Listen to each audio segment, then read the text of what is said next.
Good afternoon, hello, and welcome to the OMNI Coalition News Show, aka TOCNS. I just realized that my mic, I had some technical things going on in the background, let's just say that. Anyway, this show is an amalgam of strange, weird, bizarre, off the wall, and otherwise things you don't normally see anymore from most news sources these days. During a time of political overabundance and divisiveness, we present you with more unifying topics to discuss for the most part. For links to those articles and music done by Carrera and anything else potentially interesting, check the underbar in the description below.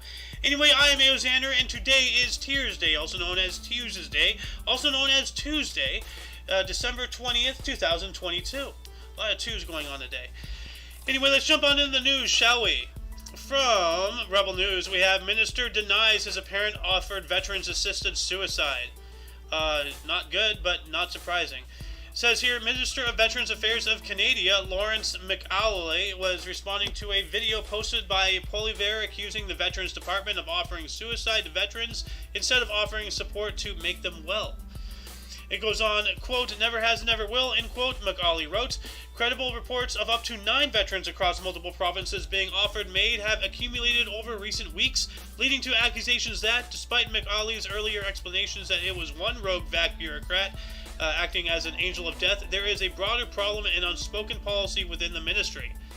It continues on here. Veteran and podcaster Mark Meinke testified at a Commons committee about the veterans who have come forward to him with stories of being offered assisted death instead of help from VAC. Please stop breathing into the mic. Welcome to the show, Kratos. Boy. You heavy breather, you mouth breather. Jesus. You do know my face was right up against the mic, right? I do now. Like, that makes sense. Yeah, no, I don't breathe that heavy. I mean, geez, you don't need to point out how heavy my breathing is when I stream. Goddamn. You're just like, you're on the Minecraft. Welcome to Minecraft. Like, I don't know why Welcome to Minecraft. Yeah, but no, like, I was reading the story here about, it says here, veteran and podcaster Mark Meinke testified at a Commons committee about the veterans who have come forward to him with stories of being offered assisted suicide instead of help from VAC. Christine Gauthier, a veteran and Paralympian, and we've spoken about her before, testified that rather than provide a wheelchair lift in her home, she was offered MAID, or medically assisted suicide, or something like that. I don't know what the exact acronym stands for, by a VAC staffer. In 2021, she wrote to both McAuley and Prime Minister Trudeau to inform them of what she was advised to do. After previously asking veterans to come forward with their stories, it would appear that McAuley is now denying what they say has happened to them. To demand better treatment and care for those contemplating government-assisted suicide, please visit helpnothomicide.com. So, yeah. We, as I said, we've spoken about a couple things here and there the past week or so about this, and yeah, finally, like, you know, this is it's coming into the public's eye, which is good. So, what say you, Brados? It's a very, very strange thing, indeed. To even think that they would even allow that. Well, I mean, like, you know, it is cheaper to just kill people than to, you know, keep them alive. So, I mean, why do you think it costs money to get into medical school, but it's free to join the military? True. So, yeah. Anyway, we're going to run up more from Rebel News here. Feds refuse to disclose data on worst airlines. Well, I mean, that would, like, you know, make sense. It says here, first reported in Blacklock's Tuesday, the agency tasked with passenger rights complaints is unable to provide bulk data on the worst offending airlines, but was instead only able to categorize airlines by complaints per flight.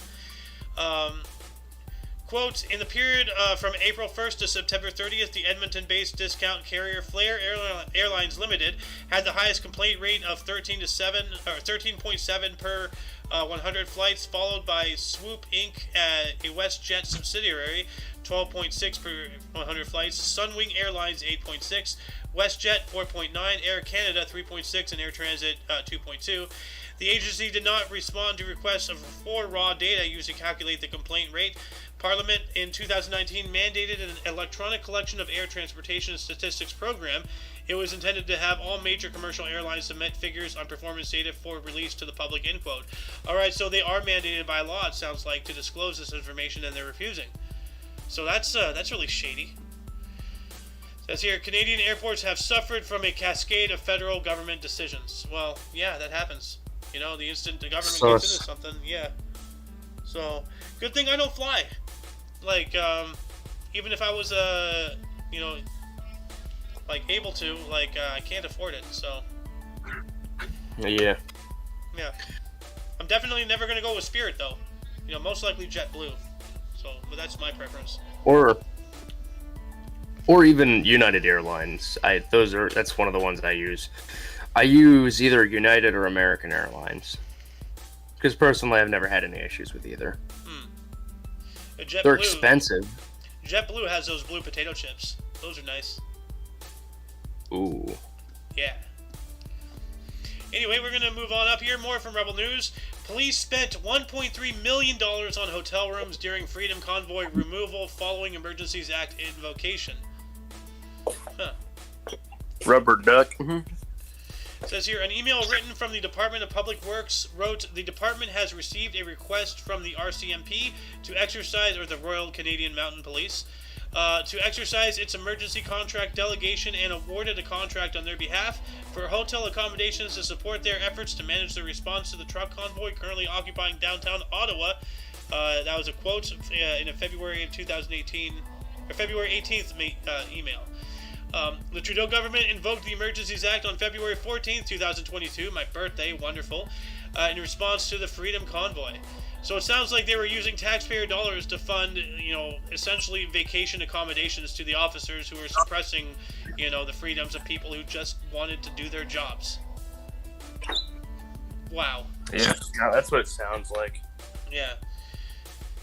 It says here, the RCMP signed a contract with the Courtyard Ottawa East Hotel, which is operated by Marriott, for $1,265,600. This is Canadian dollars, I believe. The hotel is located at 200 Coventry Road in Ottawa East. Please do not harass them. But yeah, like, this is coming from a country who, yeah, as we were talking about, you know, just the previous article, would sooner just, you know, medically assist kill people rather than actually help them, you know, survive. So isn't Marriott Hotels just another monopoly? Probably. They have, like, I mean, I would say they are, just because. Yeah, sorry about the crinkling you hear in the background. But yeah, no, they have like 10 different. Well, they have like a handful of different companies underneath them. That's under Marriott. So I would, honestly, I'd consider it a monopoly. So I don't really. Not a big fan. Yeah, I'd say so myself. Like, you know, they're not a complete and total monopoly, but, and I'm currently screwing around with my audio, so I don't know where it's at, where it was. I'll just keep it right there. We'll see. But, like, they are pretty big, you know, like, it's going to be kind of difficult to find something that's not a Marriott, you know? Like, is DoubleTree owned by Marriott? Who owns DoubleTree? I know. Hilton. I think it's Hilton. Let's Hilton. forget the Hiltons. Yeah, Hilton. So. And I believe Best Western's under that as well. Maybe. Let me check that. Who? There's like different ones that are under it. Best Western Hotel is they are comprised of 3 hotel companies: World Hotels Collection, Best Western Hotels, and Sure Stay Hotel. So Best Western is their own entity. They're not owned by something, but they're part of a conglomerate. It sounds like.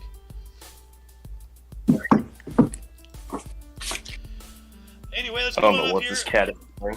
More from Rebel News. Survey: Canadians are unfazed by political correctness. They prefer Merry Christmas greeting regardless of religion.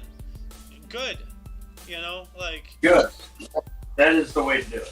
Like, you know, like, we are a Judeo-Christian society. Muslims have their society, Christians have their society, Jews have their society, Hindus have their society, you know, the Tibetan monks have their society, the Buddhists, you know, like, you know, they all have their own little pockets. I don't mind, you know, like, being the melting pot, But I mean, like, you know, if I just pass by some guy on the street, you know, Merry Christmas, oh, Happy Hanukkah, yeah, cool.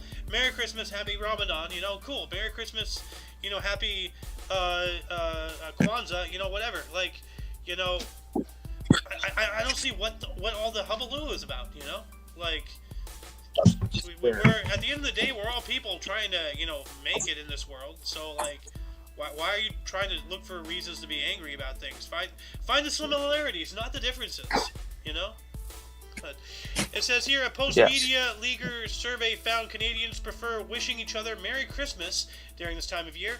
70% of responders greet people with Merry Christmas compared to 23% who go with Happy Holidays. Which Happy Holidays I understand, you know, if you really want to be that sensitive, like, you know, if you really don't know, if you want to, you know, be more, you know, like, I don't know, easy on the language, I guess. But, like, as I said before, like, you know, if somebody comes up to me, wishes me Happy Hanukkah or whatever, I'll say, okay, Merry Christmas to you, like, you know, or Happy Hanukkah to you, whatever, you know. It says, quote, institutions, governments, businesses, sometimes they make a lot of effort trying to come up with, I guess we call it a politically correct approach to passing on greetings, in quotes, said Andrew Inns, an executive vice president at Leaguer. Let's not forget, how many people have been fired for saying Merry Christmas during all of this PC crap? You know, it's like, oh no, you have to say Happy Holidays or you're fired. Like, so they really tried pushing that crap. Yeah. I've been told several times. Like they're just showing they don't really making money. They just want to fold to just liberal bullshit. Well, you know, it does, like, you know, right, left, liberal, conservative, Republican, Democrat, both crap, you know, same poop, different animals, both different wings on the same bird. You know, it's the same stuff. You know, like we had McCarthyism back in the day. What we're going through today is far worse than that. But, you know, the right have done, you know, their fair share of things. But, you know, but yeah, like, you know, we're currently in the ebb of the flow, I guess. I don't know. But it says here, the opinion survey explicitly examined attitudes on how religion relates to the holiday season and found that only 8% of non-Christians take offense when they receive Christmas greetings. Quote, maybe we are worrying about something that the people we think we might be offending don't feel very offended, end quote, said Ends.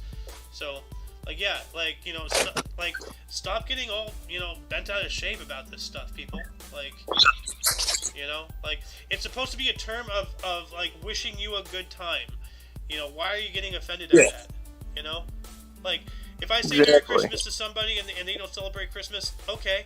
You know, they make a hullabaloo, like, okay, whatever, Happy Holidays. You know, no skin off my nose. I'm just trying to be nice to you. So. Yeah. Anyway, let's move on up here. This one's ridiculous. More from Rebel News. Trees chopped to make way for environmentally friendly potsies. Oh, potsies. Oh, I guess they're removing them. For a second, I thought, okay, that meant demonstration, so I'm going to have to rename the video then.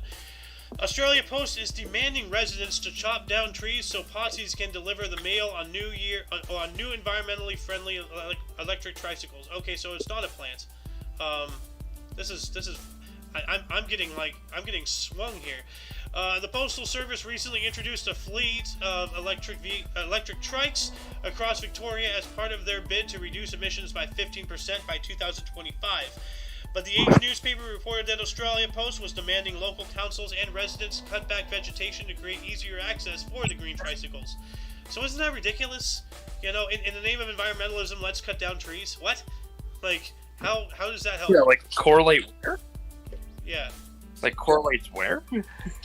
Yeah. And I see we have been joined by Dip. Welcome to the show. I hope your podcast was very well. It sounded like it. Yes. It went quite well. Yeah. Good. It says here, continues on, the resident was told mail may not be delivered to the address if branches were not removed. Wow, so they're straight up threatening whether or not they'll even get their mail. That dictates whether they'll get their bills, whether they'll be able to pay the bills. Well, I mean, now you can do it as kind of like, you know, a trifle anymore these days, but still, like, $3 million annually to administer the carbon tax. Wow. It says here, An inquiry and ministry posed by Alberta Conservative MP Chris Warkentin was forced the Environment and Climate Change Ministry to divulge the ballooning Make Work project for the public sector.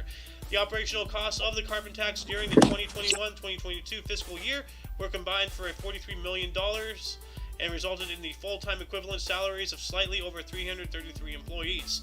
Half the number of the beast right there. That's a little concerning. The carbon tax has two employee-heavy components. 300 federal bureaucrats are required to manage the direct-to-consumer fuel surcharge program at a cost of $38.4 million. Another 33 administer the output-based pricing system on so-called polluters at a cost of $4.36 million. Wow. And there's not much left of the article, so I'll just finish this up.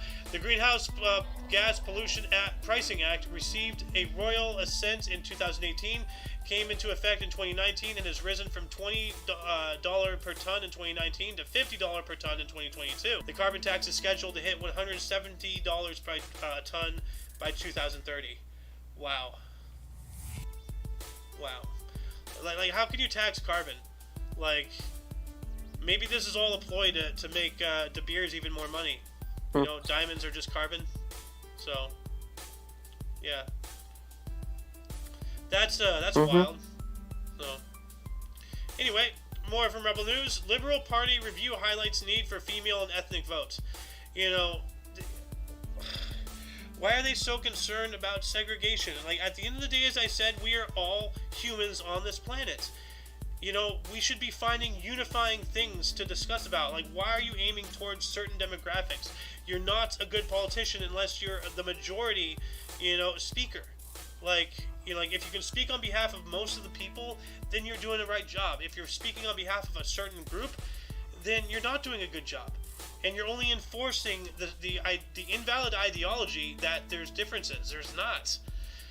Says here, a Liberal Party review has highlighted factional infringing rather than the party's policies as the key reason for its disastrous election loss, according to a report in The Australian. The review, to be submitted to the party's national executive this week, says Liberal Party branches were riddled with division and infighting that delayed key pre-selections until the eve of the election.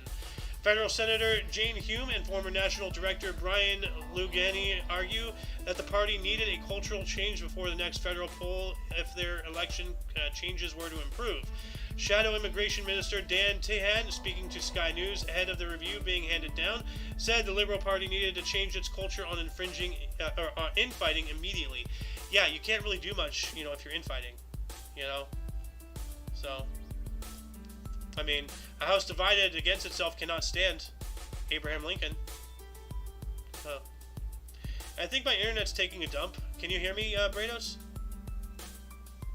Yeah, I can hear you. Okay, good. I thought for a second I got lagged out there again. Anyway, we're going to move on up here. Another article from Rebel News.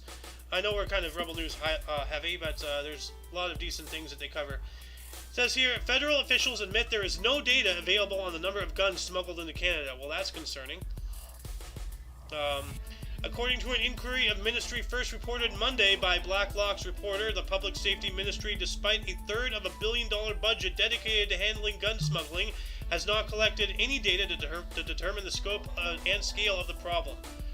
The Liberals recently expanded an already wide-reaching handgun ban, Bill C-21, to include potentially millions of hunting rifles in the name of public safety. Yeah, sure.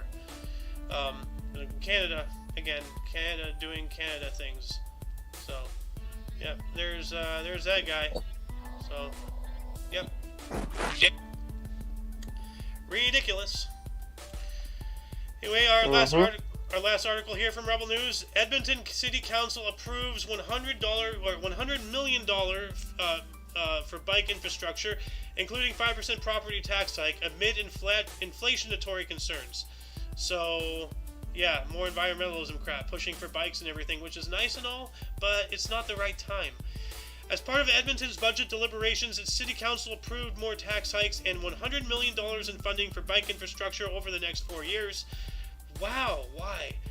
The motion passed 9-4 with councillors Tim Cartmill, Sarah Hamilton, Karen Princip, and Jennifer Rice opposed. The only people with their heads screwed on right. In Edmonton's bike plan, the city identified 678 kilometers in bike routes, nearly 300 kilometers being district connector routes cyclists can take between neighborhoods, with others meant for use within a community. Parts of the infrastructure include standalone retrofits, others will be part of neighborhood renewal projects. Mayor Amarjit Sohi said investing in active transportation like bike lanes saves lives and is essential to reaching net zero emissions. There you go, being pushed by this, environmentalism, malarkey. They're not wrong, but it's not affordable. It's not realistic. It'd be nice, but society is not yet there yet, and we probably won't be. And if we keep on down this path, we might never be. So Yeah. Anyway, gonna move on up here. More from the Mirror, an exclusive from to the Mirror here. Hell on the 999 front line. 999 is the UK's version of 911, for those who do not know. Paramedics reveal how delays mean they arrive to dead patients. That's not good. Paramedics have revealed the horror of how delays mean they arrive to find dead patients when they are too late to save. Hard-pressed 999 workers said they are routinely confronted by relatives demanding to know why their loved ones have been lost. Ambulance workers will be holding their first national strike in more than 30 years, starting on Wednesday. 9 of the 10 ambulance services in England and Wales will be affected as crews who are members of the GMB, Unison, and Unite unions head to picket lines. Health Secretary Steve Barclay met union leaders on Tuesday, but they said it was entirely pointless as he would not discuss pay. In a last-minute intervention, Matthew Taylor, chief executive of the NHS Confederation, last night wrote to Rishi Sunak asking him to reopen talks to end the deadlock. So, they're having an ambulance EMT worker strike. That's not good. So, yeah, I'm going to read this next couple paragraphs here. He told the PM that hospital and ambulance bosses had warned they cannot guarantee patient safety during the industrial action. It's clear we have entered dangerous territories, he added. Those were quotes. Emergency responders told how cash-starved ambulance services have been driven close to collapse by the Tories. Dave Robb, at the age of 64, a paramedic of 36 years at the Northwest, said colleagues are quitting as they can not do it any longer. Yeah, so they're not getting paid. They need to make money, man. Everything's a business, and if we expect them to pay their gas bill, we got to pay them enough to pay the gas bill. And they're out there saving lives. They need money. So anyway, more from the Mirror here. More UK problems. Firefighters spark London mass evacuation after gas main rupture as 1,300 are forced to flee. Oh my god. More than 1,000 people have been evacuated from central London after a gas main ruptured. The London Fire Brigade was called to the City of London during a rush hour after 24-inch main ruptured. What? Brados, are you there? Yeah. I'm hearing mumbling in your background. Are there people talking or something? No, I was acknowledging what you were saying. It says here at least 1,300 people. In a very me manner. At least 1,300 people have been evacuated from the area, and it is unclear when they will be able to return. The London Fire Brigade tweeted, quote, around 1,300 people have been evacuated due to the 24-inch gas main that ruptured on Seething Lane in junction of Crutched Friars. End quote. Friedrich Street Station is not affected. Please avoid the area if possible. Okay, well, I guess the name of the area is rather fitting. Seething Lane Junction and Crutched Friars. I don't know. But anyway, that's awful. I hope they get it done before Christmas. And I hope nothing was too much destroyed. So, let's move on up here. More from the Mirror. Caraphilly dog attack. Woman at the age of 83 died after being mauled by her pet dog, I believe, in her own home. Yeah, dog. So, and this is what I was saying, guys. At the end of the day, it's still a wild animal. A grandmother has died after being mauled to death by a pet dog at her home. Shirley Patrick died more than 2 weeks after being savaged by the animal and sustaining life-threatening injuries. The 83-year-old woman died in hospital, police have confirmed, 17 days after the attack in Caerphilly, South Wales. The tragedy was just half a mile from a house where a 10-year-old boy was killed by another dog just a year ago. 55-year-old man, believed to be her son Paul, was also taken to a hospital with minor injuries, has now been released. 4 people who were arrested on suspicion of being in charge of the dog dangerously out of control, causing industry, have been released under conditional bail. So, as I said, you want to have pets, you want to have dogs, fine, go for it. But realize at the end of the day, it's just a wild animal. It is literally, the brain, the structure of the brain, literally incapable of understanding the concept of love, of loyalty. They're just acting on impulse. They're acting on, smells, on instincts, this is why a lot of people say that they don't have a soul, because the soul is love. And, I believe everything has a soul. But, how many people have to die in dog attacks before people realize that they're just dangerous animals? I don't know. And plus, the concept of pets baffles me too. We're all God's creatures. What gives us the right to own and control another creature? You want to talk about slavery? That's real slavery right there. Anyway, we're going to move on up here. More from the Mirror. I told my husband he can't go to his ex-wife's funeral. Now I'm being called heartless. Well, you are. A woman has caused a stir online after revealing she doesn't want to let her husband go to the funeral of his ex-wife, who he was still very close with. They had known each other for more than 20 years, and she had died recently from an aneurysm in her early 40s. Explaining her reasoning in the Reddit forum, I am the a-hole, the unnamed user said, quote, the way he tells it, they were friends in college, decided to date, got married, then realized they weren't a great couple and decided to just be friends. All that happened years before I met him. He was clear early on that she was important, end quote. But why? According to the husband, also in his 40s, she was one of his closest friends, although it was purely platonic, but his current wife expressed some discomfort at him being so close to his ex. Well, I have a few words to say about that. She claimed the husband gave her an ultimatum and had told her that he would always choose his ex-wife because she was one of the most important people in his life. Okay, well, that's kind of not cool, but despite the ultimatum, the couple got engaged and he continued being friends with his ex. They would go for lunch together or go watch movies. She continued, quote, the few times I brought it up, he said, we had this conversation before. You had your chance to back out. She died after they had lunch the other day on their way to the car. He spent a bunch of time crying, but honestly, I was relieved, end quote. Wow. Wow, how can you be relieved that somebody's dead? Wow. What a heartless monster. What a heartless monster.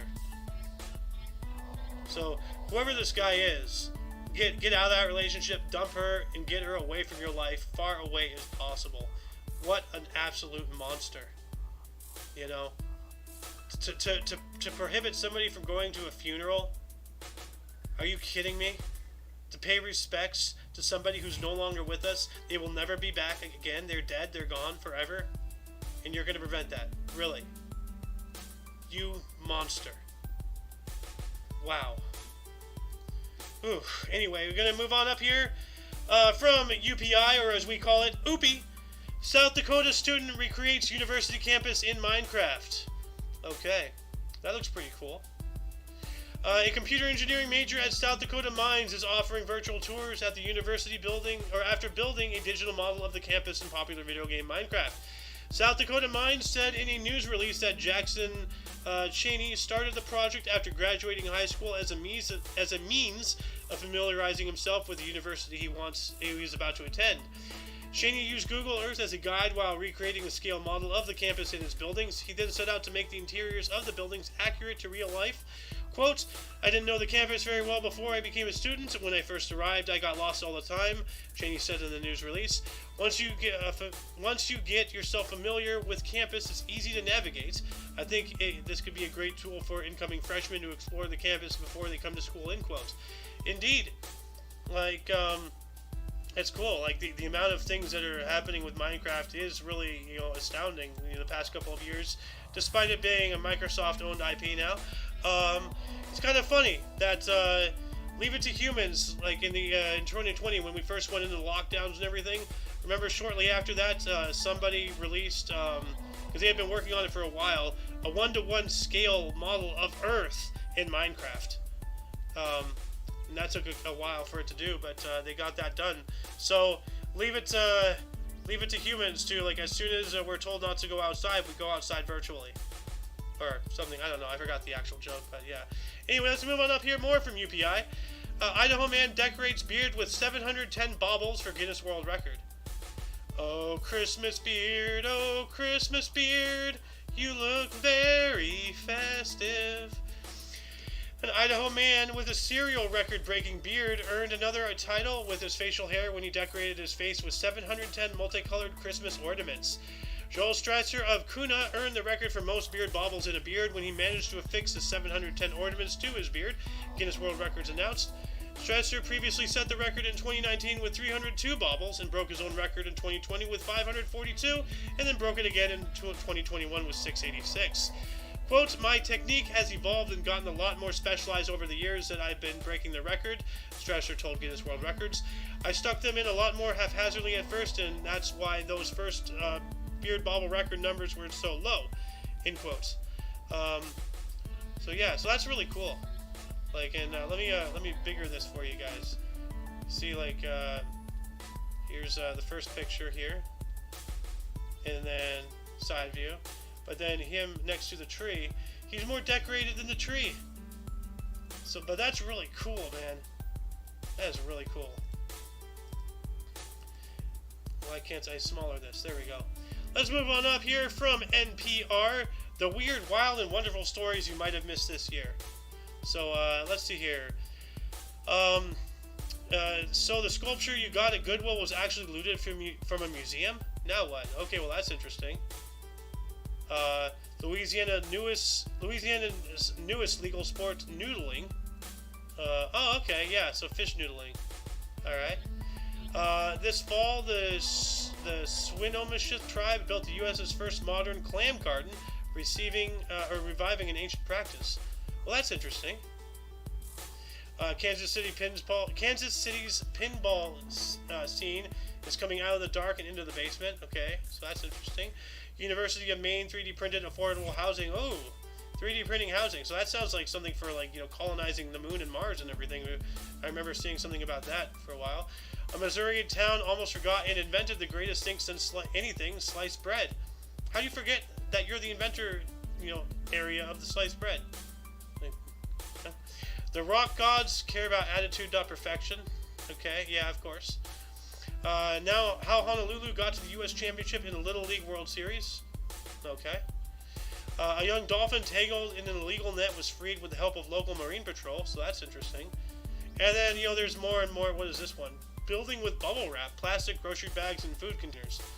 Okay, so baling a bunch of plastic waste into actual, insulation materials. Okay, that's interesting. Then there's a lot more articles here. For links, please refer to the underbar in the description. For every article that we've said and we'll talk about, we have one more article here. It says here from AP News, not just for kids, toy makers aim more products at grown-ups. So are we going to be talking about adult toys without talking about adult toys? Let's see here. Since the pandemic, Elizabeth Hula-Nick has turned to toys from her childhood to relieve stress. She and her co-workers chip in to buy Legos at Target and play at their desks. She also started playing with Silly Putty again, noting she felt comforted by the bouncy rubbery stuff that changes colors. Even her American Girl doll called Samantha, which she keeps in her china cabinet, resonates more these days. She's waited 1 year for her mother to buy her that doll when she was a child, and now, she says, it served as a reminder to always be patient. Quote, this probably will be with me forever. I always need something to be tinkering with, and that's probably the safest bet for me to stick with a toy versus keep trying to figure out how to fix cars or something like that, end quote, the 37-year-old Piscataway, New Jersey resident said. So yeah, so that's really cool. So it's toy makers aim more products at grown-ups. So like, it's like, where does it get into that? Somewhere in this article here. The so-called kid adult market is significant. Ages 18 and older represent 14% of the U.S. toy industry sales, or $5.7 billion for the 12 months ending of September 2022. It grew 19% since the 12 months ending of September 2021, according to the NPD Group Inc., a market research firm. The group also enjoyed the second fastest increase after customers ages 12 to 17. So, like, essentially, she's not the only one who turned to toys, you know, while all this madness was going around. People started buying more toys and all that stuff. I bought, you know, a couple things over the past couple of years myself. So, but, yeah, that shall conclude the show.